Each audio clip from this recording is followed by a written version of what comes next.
my glasses. I'm gonna be honest, I have no idea if I'm doing any of this the right way, but I solemnly swear never to say, welcome back to my channel.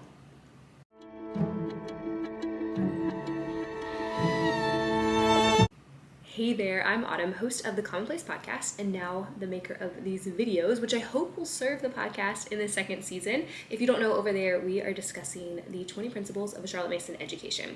So I love to talk about classical education. That's kind of the reason why the Commonplace began.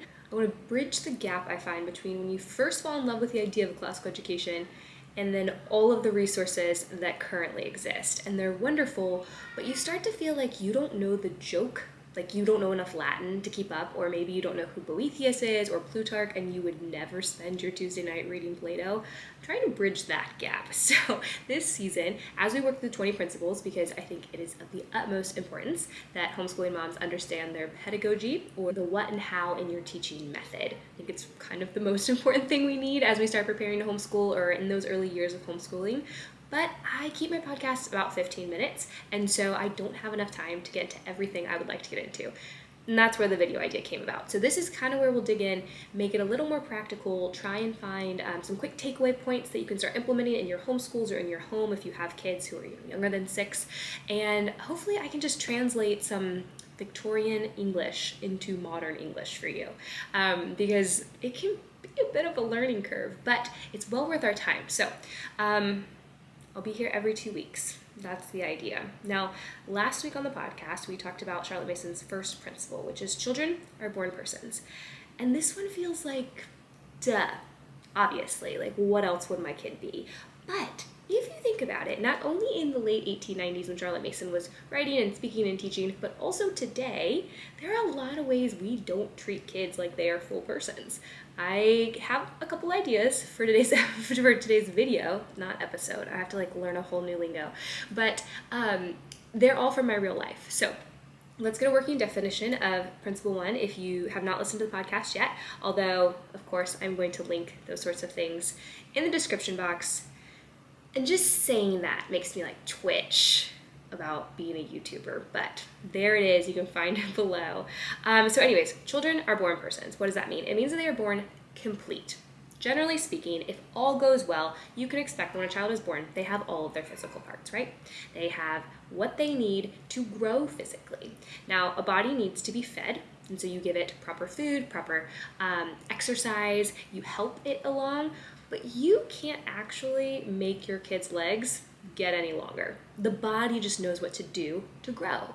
So the idea is that a child is born with a mind that works in the same way. It needs to be fed, and that's your responsibility as a parent, but you can't make it do things. It's just already equipped with what a child needs in order to learn and grow. So when we think about children being born as full persons, it means that we see them as complete. Their minds are as beautiful and complete as their little bodies. Now, what does that mean for when you teach? Well, I have 2 points on this. First, it means that an education is actually the responsibility of a child. And that doesn't mean a child-centric. That's a point we'll get to later, but it doesn't mean that you just chase whatever whim your child has as an education. But it does mean that a child must will himself to learn. It's why we talk about the habits of attention and obedience. It's why it's so important that your child is able to listen and pay attention, because they can't learn without those sorts of things. There has to be, in Principle 3, we'll see a balance between authority and teachability. I mean, really simply, a kid can't learn if they can't pay attention, and only a child can make himself pay attention, which means that it's our responsibility to bring them the very best of a generous curriculum in what we show them and what we teach them, but they're the ones who have to learn. So it takes a big, there's a big shift for moms where the responsibility does not lie on them in that particular way. And I think that's really helpful for a mom. It brings a lot of freedom and joy into home education. Now, the second thing is that if children are born persons, there are certain rights that they have. One of those is a certain right to freedom. Now, this I feel like doesn't need to be said, but probably should be said because we're on the internet, but that's within what's appropriate for your child, their personality, their age, their abilities. However, children need to be able to learn from their consequences. They need to have freedom to try things, to learn things, to make it their own, to fail, to get hurt minorly, like maybe say jumping from a chair to the couch, not like playing chicken in the road, but they need to be able to be, to a certain degree, free.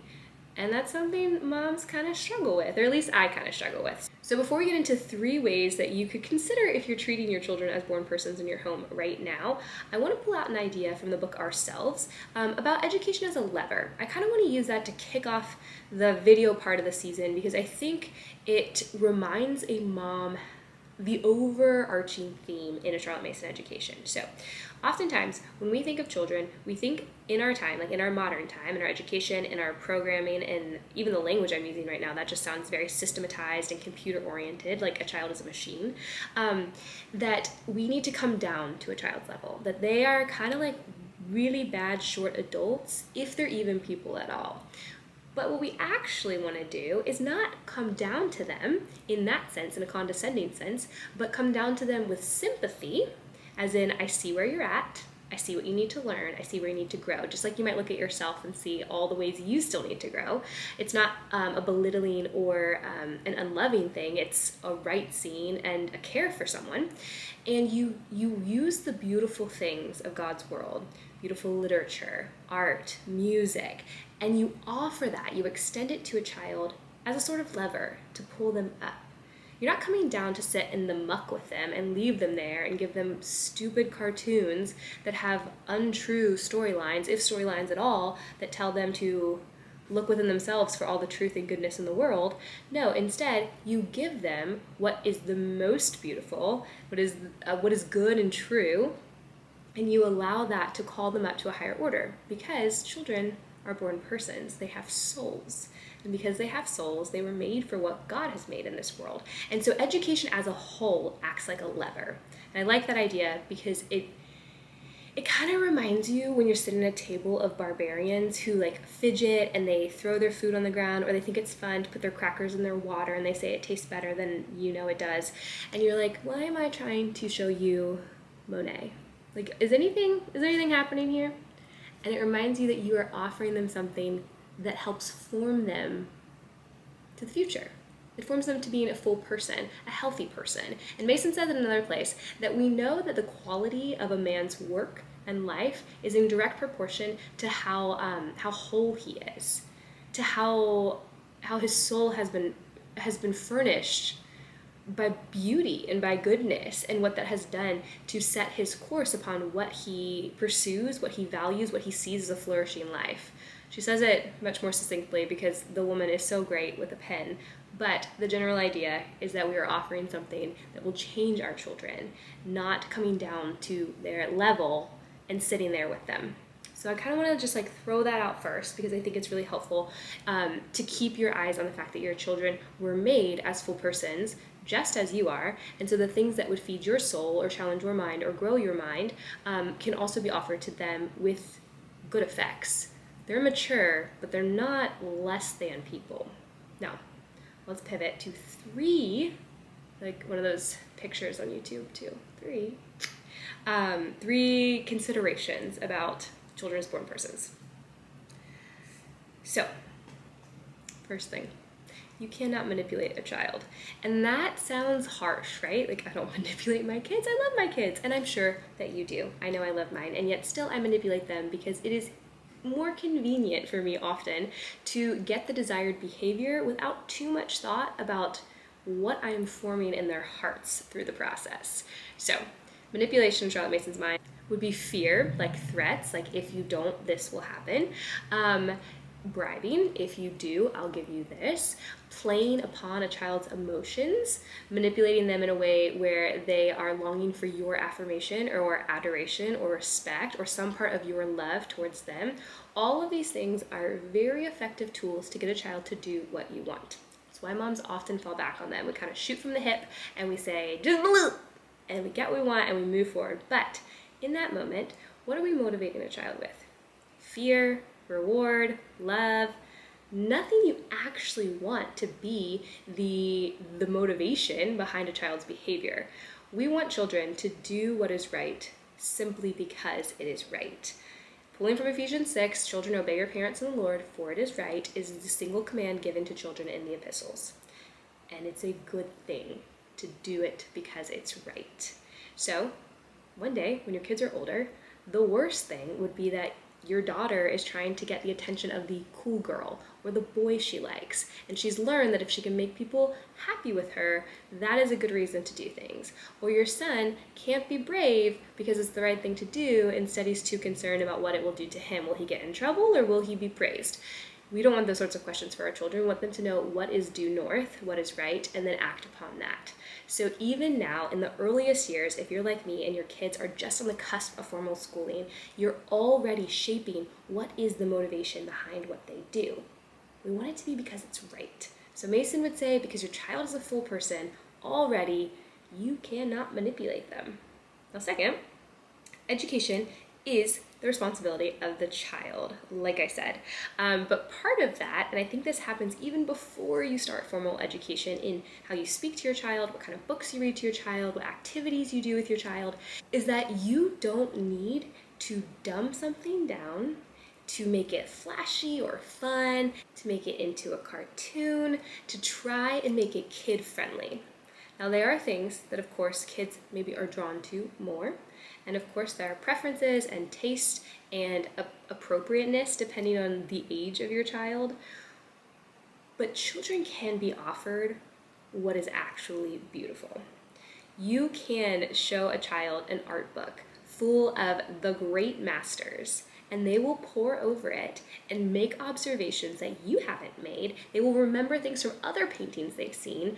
They can listen to beautiful music and pick up, like, this sounds like the Bach I heard the other day. And you'll be amazed because you've been told in some respects that children don't like that kind of stuff.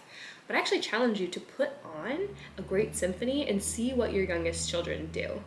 The first time I tried, mine started clapping, like trying to keep beat with it. They were really into it in the back seat, and I was shocked because I thought, don't we have to play some version of kids' music for them? No, you don't. You don't need to dumb things down because children were made with the same appetites that you have as an adult. And so, one, they're made for it, and two, you're shaping those appetites, and you always want to be shaping them towards what God says is best. And so you want to bring, like the lever, and elevate them up and avoid dumbing things down for them. Also, don't overtalk at a child, which is funny as a podcast host because that is my number one thing I do, is I just overtalk at a kid, try to explain it, try to paraphrase it. And what I have learned with my older two is that they are paying far better attention than I usually think they are, and their recall is much better than mine, even if I was the one doing the read aloud. So, don't underestimate a child. And then my last thing, my third tip for today, and I see this on Instagram particularly, like, quite a bit. I'll see children are born as persons, coupled with this is a child-led education. And that's just not true. So as I'm talking about children as full persons with these, taste and ability to love the better things of life, which is all true, but also to remember that kids are immature. They just don't know. It's like when your toddler starts walking around, they don't yet know how to run and jump and skip and hop, but you're going to get there and they're on their way. They'll figure it out, but they're not there yet. So you have to keep remembering that children are immature. And I think the picture of an education as a feast is actually really helpful for this one. When you think about making dinner, I'm sure that you, like me, try to offer your children a vast array of the very best things. And guess what? You have the kid who loves meat, you have the kid who only loves potatoes, you have the kid who wants more broccoli but won't touch green beans, and you have, sometimes they're hungry, sometimes they're not, sometimes they're growing, sometimes they're sick. There are all sorts of things happening where a child may come to the table and not eat, or they may eat, or they may not eat something this time but they eat it on the 5th time they've seen it. Education is a bit like that. If I let my kids pick their diets, it would be popcorn, apples and peanut butter, broccoli and chocolate chips. Like, I bet that's what they live on. But I don't let them do that because I know what's better for them. And the same is true with an education. It's awesome if you love math and math is your favorite thing, but you cannot ignore history and art and reading just because you love math. And so this is not a child-led education. It is not a child-led home. In your free time, please pursue all the things your kids are interested in. Maintain that curiosity, which is a foundational element of learning, of the desire of learning, but you can't let your kids run the table. not at dinner, and definitely not at the homeschool. Now, I'm going to be back in 2 weeks, principle number 2, and this was the principle that for me almost made me leave Miss Mason behind. But, per usual, I think she was right. I'll see you guys in 2 weeks.